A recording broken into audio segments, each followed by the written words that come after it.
My 7-year-old saw the family tree on my parents' hallway wall and said, "Where are we?" My mom replied, "Let's not ruin the moment." There were 38 names, everyone except me and my son. I took a deep breath and replied, "Then your name won't be on the list for the family vacation." And then panic started. I'm Grace, 35, single mom to a 7-year-old boy named Caleb. We live in Asheville where I work as a financial analyst. It's just the two of us. My parents live about 20 minutes away. They're the kind of Southern family that prides themselves on tradition and Sunday dinners.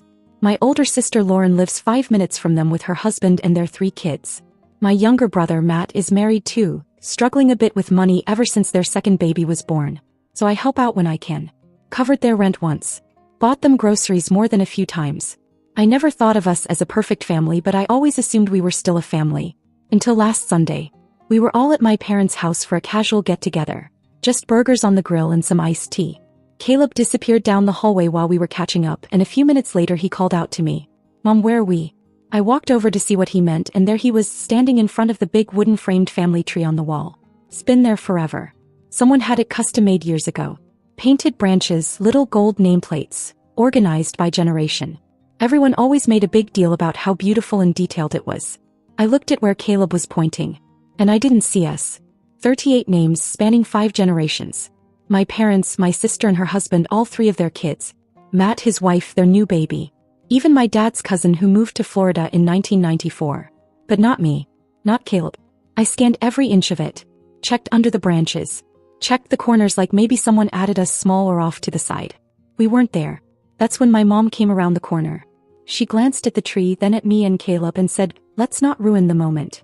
Like the moment wasn't already ruined. I didn't argue. I just turned and said the first thing that came to mind.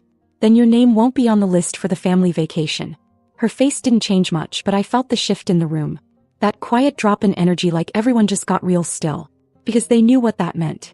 The vacation was my doing. I just received my end-of-year bonus. I booked a 7-bedroom beach house in Charleston for all of us. My treat. No one else had to pay a dime. I wanted it to be special. For Caleb to be surrounded by cousins. For us all to have a week that felt like what family should feel like. My sister was already planning themed dinners. My brother told me it was a blessing. They were counting on it. I was the one making it happen. No. I wasn't even on the damn tree. Lauren tried to jump in, all calm and diplomatic, asking me to take a breath, that it had to be a mistake. Mom chimed in with some excuse about the artist not being finished yet. That it was just temporary. That of course we were part of the family. But no one had said anything until now. They had that tree updated months ago. It had been rehung. Glossed over like some prized painting. There was time to add everyone else. But somehow not me. Not my son. I told them I'd be canceling the vacation. Or maybe just going with Caleb and some close friends instead. But I wasn't about to fund a family event I wasn't even considered part of. That's when the real panic started. Matt's face went pale. His wife looked like she was going to cry. My sister started begging me not to make a rash decision. Dad finally came in from the patio asking what the hell was going on. And I just stood there listening to all of them defend what suddenly didn't feel like a family anymore. And deep down I knew this wasn't just about a missing name. This was about something they'd all decided long before. I didn't wait for them to come after me. I walked straight into the kitchen and started pulling out the folder where I kept the vacation details. Every rental agreement, every confirmation email, all the things I'd been organizing for months. Lauren followed me, her voice a little too careful, asking if I was serious. I told her I wasn't in the mood for passive-aggressive damage control. Either we were part of the family or we weren't. There was no middle ground where I wrote the checks and smiled from the outside. She tried to spin it like it was a mix-up. That mom probably just forgot to include me when she sent the names to the artist. That it was just a technical error. A technical error that left out the only single mother in the family. The only grandchild who doesn't carry someone else's last name. The only person who's never asked for anything but still gave when no one else could. I reminded her that we'd literally talked about the family tree over coffee a month ago. She was showing me how beautiful it was coming together. How she couldn't wait to show the kids. She used the word perfect. So yeah, it wasn't a mistake. It was a message. One I should have noticed earlier. That's when Matt walked in, holding his phone like he was about to read me a statement. He said maybe we should all calm down and think about how this would affect the kids. That his daughter was excited about the trip. That canceling it would crush her. I told him what I should have said years ago. Maybe you should have thought about your kids before letting your family erase mine. He stood there for a second like I'd slapped him. His wife wouldn't even look at me. I asked him if he remembered when they couldn't pay rent in April and I wired $1,200 without hesitation. Or when I bought their toddler's car seat because they said they were tight for the month. Or when they got COVID last year and I drove an hour to drop off groceries and diapers on their porch. Apparently, all that wasn't enough to earn a gold plate on a painted tree. Then he said something that actually made my jaw tighten. He said Caleb wouldn't even remember this kind of stuff. That I was projecting. That maybe this was more about me than him. I walked right past him, straight to my mom who was sitting on the couch pretending to scroll her phone like we weren't tearing the family apart 3 feet away. I asked her one question. Why? She said I was being dramatic. That the artist didn't have space for everyone. That they had to make decisions about who to include. So they made one. And now so would I. I told them I'd be canceling the family vacation immediately. I'd find a new place for Caleb and me to go, maybe with friends, maybe just us. But no one else would be invited. Matt started getting nervous then. He asked if I was serious. That they'd already requested time off. That they couldn't afford to plan another trip on short notice. I told him that's not my problem anymore. Then he asked the bigger question. Does that mean you're cutting us off? Yes. Even with the baby? Yes. Even though we're struggling? Yes. I told him I had a child too. One they all apparently forgot existed. And I'd rather pour my resources into building a life where Caleb is wanted than keep patching holes in people who won't even give him a branch on a damn tree. No one argued after that. Lauren looked like she wanted to cry but didn't. My mom muttered something about how she didn't think it would go like this. My dad still hadn't said a word. I didn't yell. I didn't ask for apologies. I packed our things, took Caleb's hand and left. On the drive home, I kept thinking about how many years I'd spent trying to stay connected to people who clearly had a different definition of family than I did. They saw me as the backup plan, the emergency fund, the helper, the outsider who made things easier. Not anymore. Monday morning, I woke up early and sat at the kitchen table with a cup of coffee and my laptop. Caleb was still asleep, curled up in his dinosaur blanket, the way he always is after a weekend at my parents'. Except this time there hadn't been a goodbye hug from Grandma. No one waved from the porch. No one asked if we got home safe. I logged into my booking account and canceled the beach house. 7 bedrooms right on Folly Beach with a private pool and a grill on the deck. Gone in 10 seconds. I ate the deposit. It hurt. About $900 lost. But not more than seeing Caleb stare at that tree like he didn't exist. Not more than realizing my generosity had been accepted but not respected. By noon, the family text thread started blowing up. Lauren was first, of course. He always is. She sent this long message about how things had escalated too quickly, how she was sure it was an oversight, how Mom had just wanted the tree to be balanced. I didn't respond. She sent another message saying the kids were crushed and had already bought beach gear. Then Matt texted me separately. He asked if I was seriously canceling everything. I said yes. He asked what they were supposed to do now. I told him that wasn't my responsibility. He sent back a thumbs up emoji, then 5 minutes later followed it with a wall of text about how everyone hits rough patches, and how families should step up, especially when kids are involved. Funny. That was exactly what I'd been doing for the past 3 years. Stepping up. Quietly. I screenshotted the vacation cancellation, added a short message and sent it to the group thread. Vacation is canceled. Caleb and I will be making other plans. I'll also no longer be providing financial help to anyone in this family. Please don't reach out to me for support, favors, or money. Caleb and I will not attend family events unless we are explicitly included from the start. Then I muted the chat and closed my laptop. I expected silence. I got rage. That night I had 6 missed calls from Matt and 2 from my mom. Matt left me a voicemail where he sounded half panicked, half pissed. He said they were counting on the trip. That it was cruel to pull out when they had no time to make other plans. He brought up the baby. Said they needed formula and they were already behind on bills. He said I'd humiliated them. That his wife cried for 2 hours. That I was punishing his family over something that had nothing to do with them. Except it did. It had everything to do with all of them. Every person who looked at that tree and said nothing. Every person who smiled and nodded when my name was left off. Every person who had taken from me while quietly deciding Caleb and I were second tier. I didn't respond. The next day I got a call from my dad. That was surprising. He never calls me directly unless it's about someone being in the hospital. He asked if we could talk, just the 2 of us. I said no. He asked if we could have dinner, just him, me and Caleb. I asked why. He said he wanted to make things right. I asked him if we were on the family tree now. He said that wasn't really the point. I hung up. That evening, Lauren posted a group photo from last Christmas. Everyone smiling around the fire holding mugs. The caption said, "Family is everything. You fight, you forgive, you move forward." Subtle if you don't know the context. I didn't take the bait. But I saved the photo. and I zoomed in.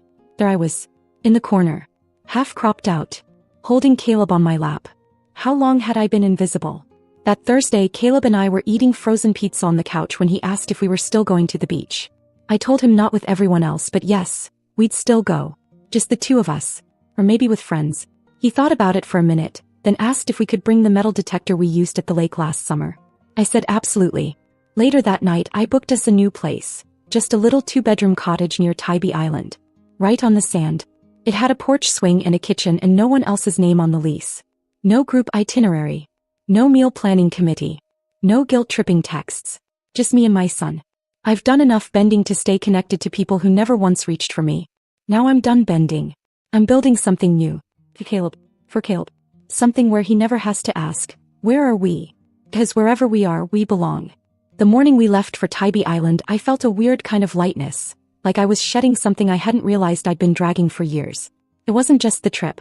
It was knowing we were going somewhere that didn't require pretending. Just me and Caleb. No group dynamics. No side glances. No family guilt. He picked the music. Mostly movie soundtracks and whatever weird mashup he's currently obsessed with. We stopped for breakfast at a place off the highway that served pancakes the size of my face. He spilled syrup everywhere and I didn't even care. We got to the cottage around 2 p.m. It wasn't fancy, but it was ours. 2 bedrooms, a porch swing, and the sound of the ocean less than 200 feet away. That night we fell asleep on the couch watching a nature documentary, and for the first time in a while I didn't feel like I was on high alert. By the second day I caved and checked my phone. I hadn't planned to, but I was curious. It was chaos. Over a dozen missed calls. A thread of texts from Lauren trying to be the peacekeeper. A couple vague jabs from Matt. One from my mom that just said, "We need to talk." I ignored them all. What I didn't ignore was the email. It came from a woman I barely knew, Rachel, the wife of Matt's best friend.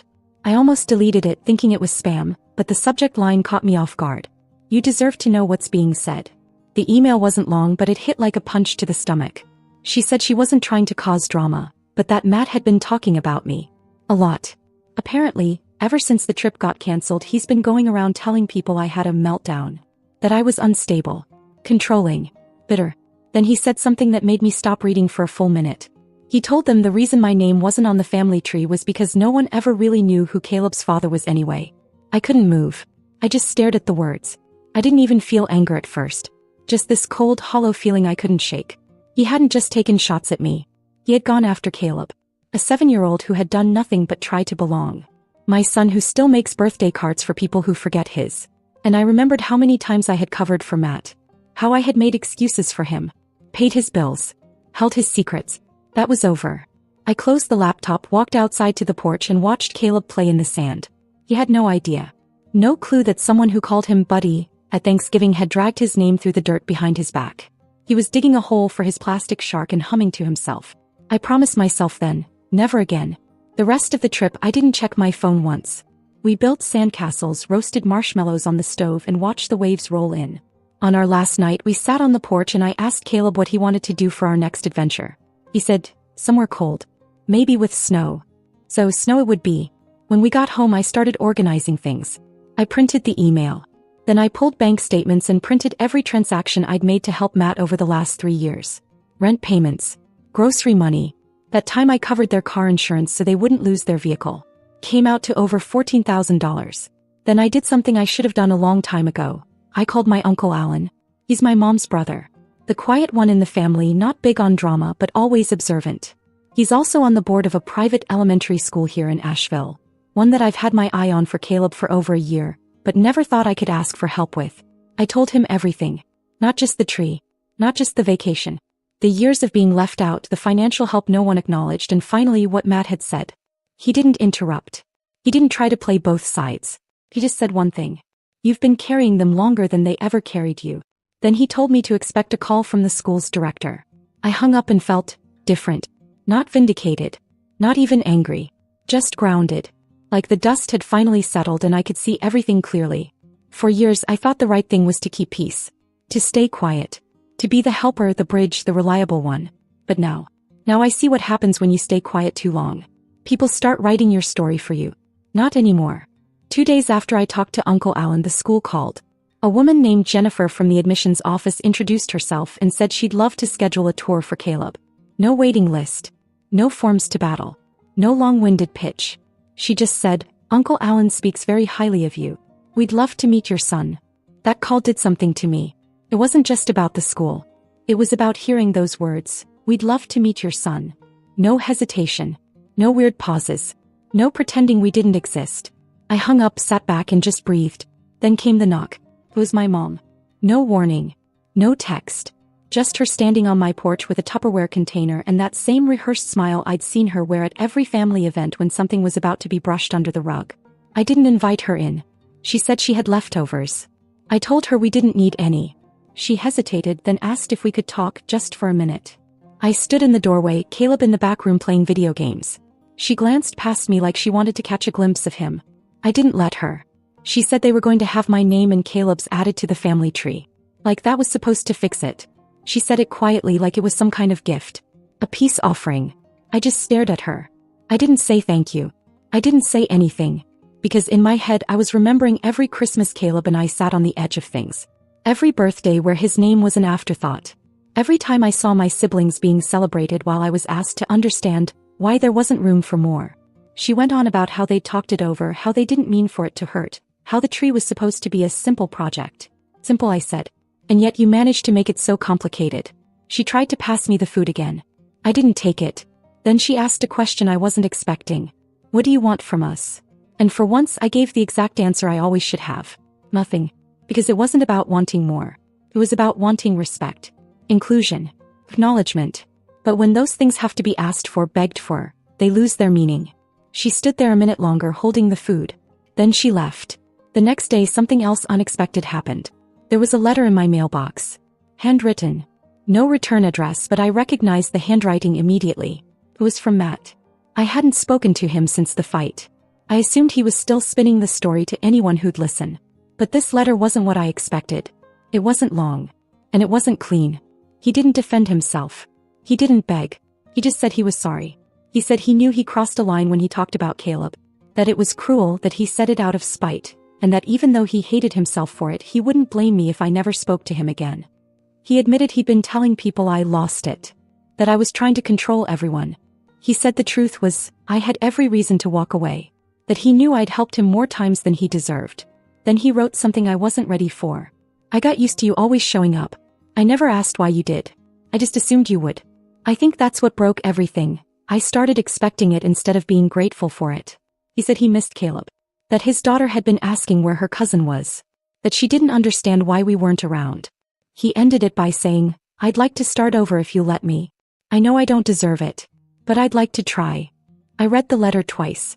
Then a third time later that night when Caleb fell asleep. And I didn't know what to do with it. I wasn't ready to forgive him.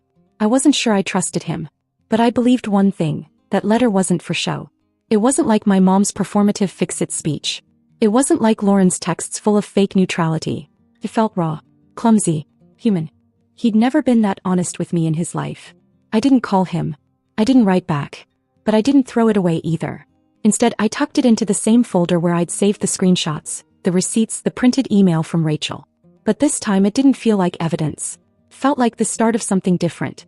Maybe not reconciliation yet, but something more than silence.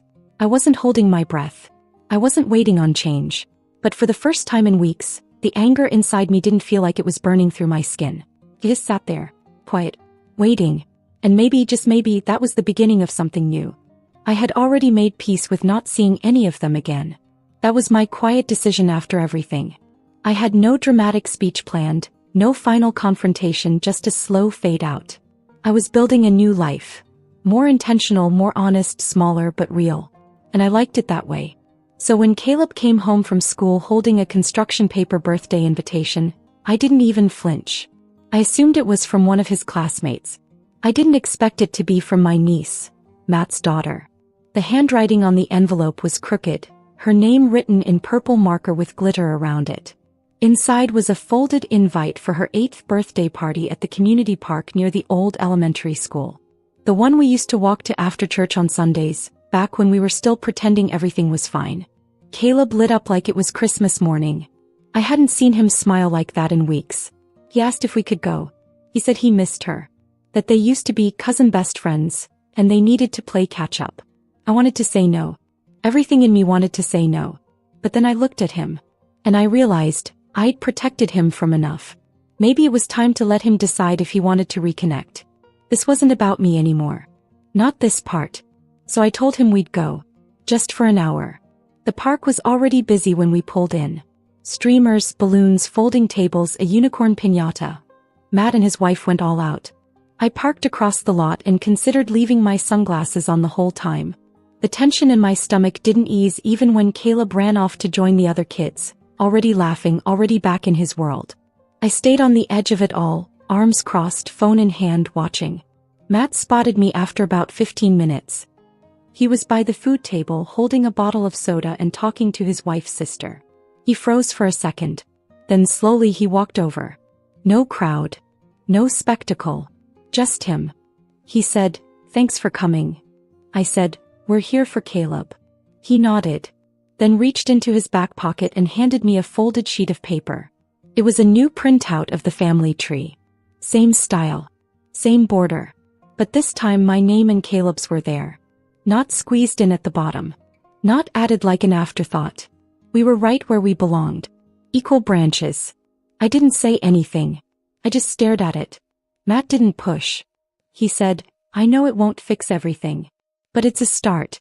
I'm sorry, Grace. For all of it." And then he walked away. I held that paper like it might disintegrate. I didn't know what I was feeling. Anger, relief, sadness, maybe all of it at once. But I didn't move. I stood there and watched Caleb sprint across the grass with a slice of cake in his hand, laughing like he hadn't carried any of what I'd been holding. When the party ended, Matt walked over again, this time with his daughter, who gave me a cupcake for Caleb to take home. Her eyes were bright and kind, just like his were once, a long time ago. Before we left, Matt looked at me one more time and said, "We'd love to see you both again sometime." No pressure. That night, Caleb fell asleep early with frosting on his chin and the cupcake box on the nightstand next to him. I sat at the kitchen table, turned on the lamp, and looked at the family tree again. It didn't fix what had been done. But it was different now. Because now it was a choice. Not theirs. Mine. The next morning a text came in. It was from Lauren. No words, just a photo. The family tree, framed and hanging back in the hallway at my parents' house. And our names were there. This time I didn't feel like an outsider looking in. I wasn't chasing acceptance. I wasn't trying to be good enough for a space that should have been mine from the beginning. I didn't respond. Not yet. I just closed the message, looked out the window at Caleb running in the yard, and let myself feel something I hadn't felt in years. Closure. They hadn't fixed everything. They probably never would. But Matt's letter, the invitation, the tree, those weren't just gestures. They were shifts. Honest ones. Small cracks of light in a very long tunnel. And maybe that's how healing starts. Not with a grand apology, but with showing up. And again. And again. And this time finally I'd let them try.